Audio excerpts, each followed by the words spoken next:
Most of us don't notice how crowded the mind is until we try to rest. You lie down, and suddenly every unfinished thing stands at the edge of your bed like a cue, a sentence someone said months ago, a decision you haven't made, a fear you keep postponing. The mind begins to talk as if it's been waiting all day for the microphone. And the harder you try to stop thinking, the louder the thinking becomes, because now you're thinking about thinking. And it's like trying to smooth water with your hand. The mind isn't misbehaving, it's doing what it was trained to do.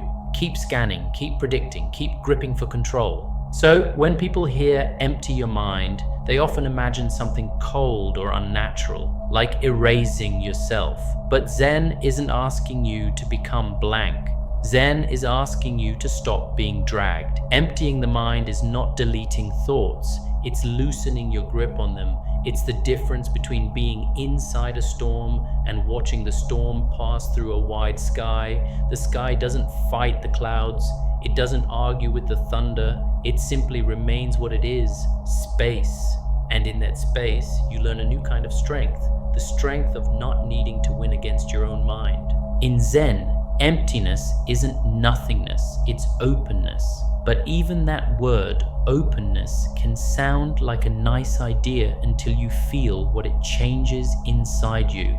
Think of a cup. It doesn't become useful because it's expensive or decorated. It becomes useful because there is space inside it. If it were already full, even with something good, it couldn't receive anything new. A room is similar. A room can hold laughter, grief, music, a long silence because it has emptiness. If you stuffed it with furniture, even the most beautiful furniture, the room would lose its ability to breathe. In the same way, emptiness is not the opposite of life. It is what allows life to move without getting trapped. The mind works the same way. When it's packed with commentary, it loses its natural intelligence. It's like trying to see the stars through a sky filled with neon signs. You can still live like that, many people do, but everything feels slightly strained, slightly noisy, slightly urgent. The mind becomes a place with no windows, only mirrors. You're always meeting your own reflections, your opinions, your fears, your rehearsals, your self-judgments. And because it's so full, the present moment can't enter cleanly. Life arrives, but it's immediately translated into language, measured against your expectations, and filed away as good or bad, safe or dangerous, success or failure. The moment is never just allowed to be itself, it's forced to pass through the narrow door of your interpretation. Zen points out something quietly shocking. Most of what we call reality is not what is happening, but what we're saying about what is happening. The world gives you a cool wind. The mind adds, I should have worn a jacket, then I'm careless, then I always do this, then I can't handle anything. And suddenly a cool wind has become a whole identity crisis. The world gives you a late reply to a message. The mind writes an entire story about rejection, disrespect, abandonment, and your worth. What began as a small fact becomes a long emotional weather system, because thought keeps feeding thought like dry wood feeding flame.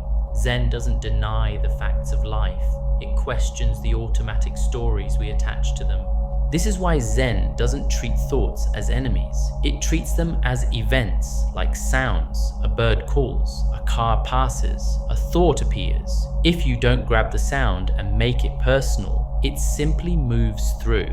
But we don't do that with thoughts, do we? We hear a thought and immediately move in with it, like a friend rushing to defend a friend. Yes, that's true. Yes, that's important. Yes, that's me. We don't just experience thinking, we identify with it. And once we identify, the mind stops being a tool and becomes a room we can't leave because we mistake its voice for our own essence.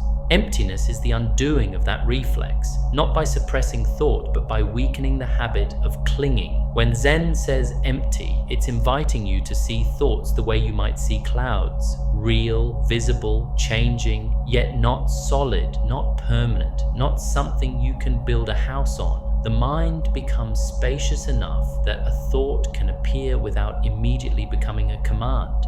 It can show itself without hijacking your whole day. It can be acknowledged without being worshipped. In that space, you begin to see a deeper truth. Thoughts arise, but they don't have to become a self. And the deeper part, almost too quiet to notice at first, is that emptiness is not something you create. It's something you recognize beneath the clutter. The mind is naturally spacious, but it's been trained to fill every gap. Many of us are uneasy with silence because silence removes our usual sense of control. In silence, you can't keep reassuring yourself with narration. You can't keep proving you exist by thinking loudly. Silence asks you to be here without constantly explaining yourself. It also brings you face to face with what the noise was covering: raw feeling, unprocessed grief, the simple vulnerability of being alive. Zen doesn't rush to fix any of it. It teaches you to stay. When the mind has more space, life stops needing to be constantly interpreted. You can feel sadness without turning it into a story about your future. You can feel joy without bargaining with it or fearing its end. You can meet uncertainty without manufacturing certainty out of anxious thought. Emptiness becomes a kind of inner hospitality. The mind becomes a place where experience can arrive and be held cleanly, honestly, without being immediately distorted into drama or denial. And because you stop insisting on meaning every second, meaning begins to show up in a quieter, truer way. That's the Zen medicine. Not numbness, not detachment in the cold sense, but the capacity to meet life directly. A full mind meets life through filters. An empty mind meets life with bare hands. Bare hands don't mean reckless hands, they mean truthful hands. Hands that can touch what is here without flinching into commentary. In that honesty, life becomes less about managing appearances and more about intimacy with what's real, even when what's real is messy.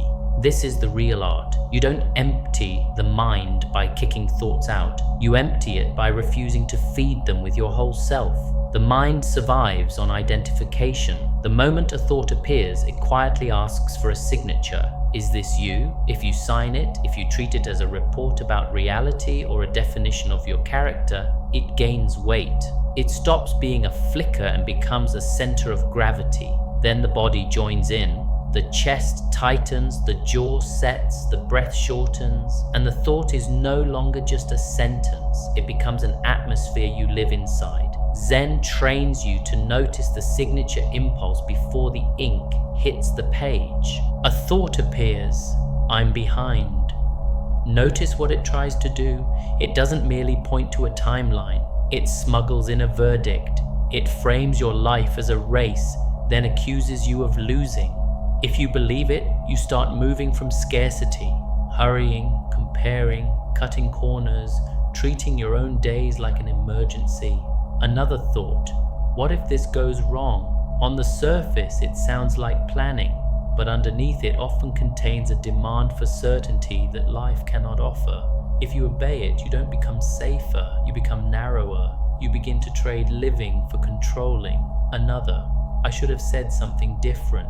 It pretends to be wisdom, but it can become a kind of self-punishment disguised as reflection, an endless attempt to rewrite the past so you don't have to feel the discomfort of being imperfect. Zen sees these thoughts as attempts to secure the self, and that's why they feel so persuasive. Zen doesn't respond by arguing with the thought because argument keeps the thought central. Even fighting a thought is a form of intimacy with it. Zen's move is quieter and more radical. It withdraws the sense of me from the thought. That a thought is not a passive statement. It's a separation of domains. It means this mental event exists, but it does not automatically deserve authority. It can be present without being promoted. It can be heard without being followed. In that recognition, you stop confusing the mind's content with the mind's capacity. The mind becomes a sky again, not a courtroom. When you do this, something important changes in your inner life. You stop treating every thought as a message addressed to you personally. Many thoughts are just old conditioning speaking. Echoes of pressure, fear, ambition, shame, childhood rules, cultural noise, they show up because causes and habits show up. Zen invites you to see that the mind produces thoughts the way the stomach produces acid. Useful sometimes, unnecessary other times, not a moral achievement either way. The goal isn't to silence production, it's to stop mistaking production for guidance. You learn to ask, gently and repeatedly, is this thought worth my life force? This is where freedom becomes precise. A thought can still inform you. I'm behind might point to a real commitment you've neglected, but it no longer gets to insult you while doing it. What if this goes wrong? Might reveal risk, but it doesn't get to demand omniscience. I should have said something different might teach you something, but it doesn't get to keep you imprisoned in rehearsal. Zen doesn't empty the mind by removing thoughts. It empties the mind by removing the throne from thoughts. And once the throne is gone, thoughts return to their proper size, small, passing, occasionally helpful, never sovereign. In that shift, you begin to live from awareness rather than from reaction. When the mind is less fed by compulsive thought, mood stops being something you're constantly dragged through and starts becoming something you can actually hold. You still feel sadness, irritation, excitement, grief, but they don't automatically turn into identity. Emotion becomes weather, not a verdict. You notice the first ripple of anger before it becomes a wave. You feel anxiety as sensation and energy instead of a story that must be believed. This creates a steadier inner climate, not by forcing positivity, but by letting feelings move without turning them into a trial. The quiet mind doesn't deny emotion, it metabolizes it. Your thoughts also change in quality. They don't just become fewer, they become less sticky. Rumination depends on a loop.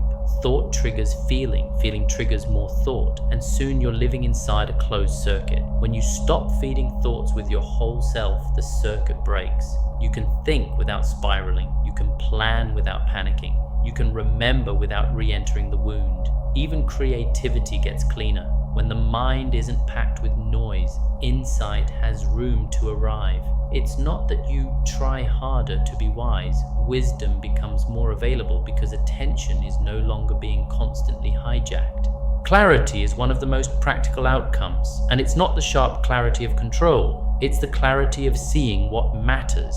A crowded mind confuses urgency with importance, fear with intuition, tension with purpose. As the mind becomes spacious, you begin to recognize the difference between a real signal and a familiar reflex. Decisions stop being made to escape discomfort and start being made from values. You get better at the quiet kind of discernment. What deserves attention, what is just noise dressed up as emergency, what you can act on today, what needs patience rather than pressure. This clarity is humble. It doesn't promise certainty, but it does offer direction. Relationships benefit because a quieter mind reduces projection. When you're full of inner chatter, you meet people through assumptions, what you fear they mean, what you expect they'll do, what you're already preparing to defend. With more inner space, you meet what is actually happening. You listen without composing your rebuttal. You notice the moment you're about to perform, exaggerate, withdraw, or people please, and you can choose differently. You become less reactive, which doesn't mean you tolerate everything. It means your boundaries come from self-respect rather than emotional whiplash. Repair becomes easier too, because you're not addicted to being right as a way to feel safe. Presence is a quieter form of love. Health shifts in the background, often quietly, because the mind and body are one system. A mind that is constantly arguing with itself keeps the body in a low-grade state of alarm. Shallow breath, tight shoulders, clenched gut, restless sleep. When you stop feeding thought loops, the nervous system gets fewer false emergencies to respond to. Breathing deepens naturally, tension releases in places you didn't realize you were gripping, and rest becomes more real because your brain isn't treating the night as a meeting room. Over time, this can support steadier energy and recovery, not as a miracle, but as the natural effect of fewer internal battles. The deepest benefit is harder to measure, but easiest to recognize. You begin to live more directly. Instead of constantly narrating life, you inhabit it. You stop outsourcing your sense of safety to perfect explanations and start finding steadiness in presence. That doesn't make life painless. It makes pain less poisonous because it's no longer mixed with the extra suffering of resistance, replay, and self-attack. The mind becomes quieter, yes, but more importantly, your life becomes less interrupted by your own internal noise. You start to taste moments as they are, not as you fear they might become. In Zen, emptying the mind is not a permanent state you achieve and then keep. It's a posture you return to, a way of meeting each moment. You sit down, you notice the mind's urge to seize control by naming, judging, predicting. You let that urge be seen, and you return again and again to what is simple and undeniable: breath, sensation, sound, presence.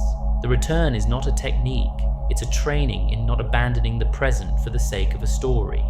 Over time, the present stops feeling like a place you visit and starts feeling like home. With that training, something quietly ethical happens. You become less self-centered in the most literal sense, not because you become saintly, but because the constant inner monologue stops consuming all the space. When you aren't trapped in your own commentary, you notice other lives more clearly. The tiredness behind someone's anger, the fear inside someone's control, the longing beneath someone's performance. Compassion becomes less like an ideal and more like a natural response to seeing accurately. Even nature returns to you in this way. The wind doesn't need your opinion, the trees don't need your approval, and in their steady presence you remember what it feels like to exist without pretending. Zen's promise is not a perfect mind, but a freer one, a mind spacious enough to hold life as it is, without drowning in it, without needing to control it, without turning every moment into a story you must survive. In that freedom, the world doesn't shrink to match your thoughts. Your thoughts shrink to their honest size, and the world becomes wide again. You don't become empty in the sense of missing something. You become empty in the sense of being available to reality, to people, to the quiet truth that you are bigger than any thought you happen to be having.